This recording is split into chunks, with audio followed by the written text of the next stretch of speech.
हाय नमस्कार मित्रांनो, सध्या FIH प्रो लीग 2024-25 च्या युरोपियन लेग मध्ये आपल्या भारताचे दोन्ही हॉकी संघ खेळत आहेत। एकूण 9 देश यात खेळत आहेत आणि ही स्पर्धा महत्त्वाची आहे कारण यातूनच संघाची एंट्री होणार आहे पुढच्या वर्षीच्या FIH हॉकी वर्ल्ड कप मध्ये।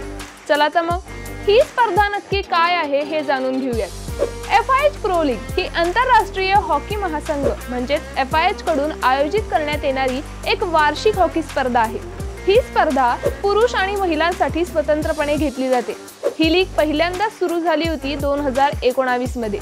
याआधी हॉकी चॅम्पियन्स ट्रॉफी नावाची एक स्पर्धा होती, तिच्याऐवजी नवीन प्रो लीग आणण्यात आली आणि या प्रो लीगचा उद्देश हा आहे की जगभरातले आघाडीचे संघ एकमेकांविरुद्ध खेळावेत, दर्जेदार सामने घडावेत आणि ऑलिम्पिक असो किंवा वर्ल्ड कप अशा दर्जेदार स्पर्धांसाठी चांगली तयारी व्हायला योग्य असं व्यासपीठ मिळावं। आता या लीगची रचना कशी आहे ते बघूयात। यात प्रत्येक संघ इतर संघाविरुद्ध 2 सामने खेळतो, एक होम ग्राउंडवर आणि एक बाहेर।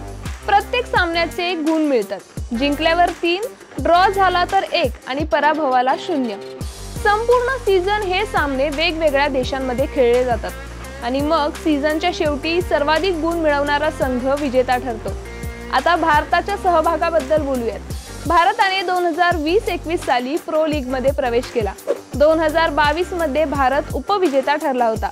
हरमनप्रीत सिंग, मनदीप सिंग, PR श्रीजेश हे भारताचे प्रमुख खेळाडू आहेत। सध्या भारताचा संघ या स्पर्धेत अगदी मेहनत करत खेळतोय।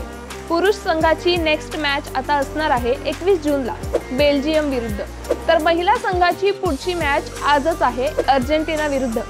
या स्पर्धा भारतात स्टार स्पोर्ट्स आणि जिओ सिनेमा किंवा हॉटस्टारवर थेट पाहता येतात। अशा या FIH प्रो लीगचं खास वैशिष्ट्य म्हणजे ही स्पर्धा केवळ सामने जिंकण्यासाठी नसते, तर वर्ल्ड कप आणि ऑलिम्पिकसाठी पात्रता मिळवण्यासाठी अत्यंत महत्त्वाची असते।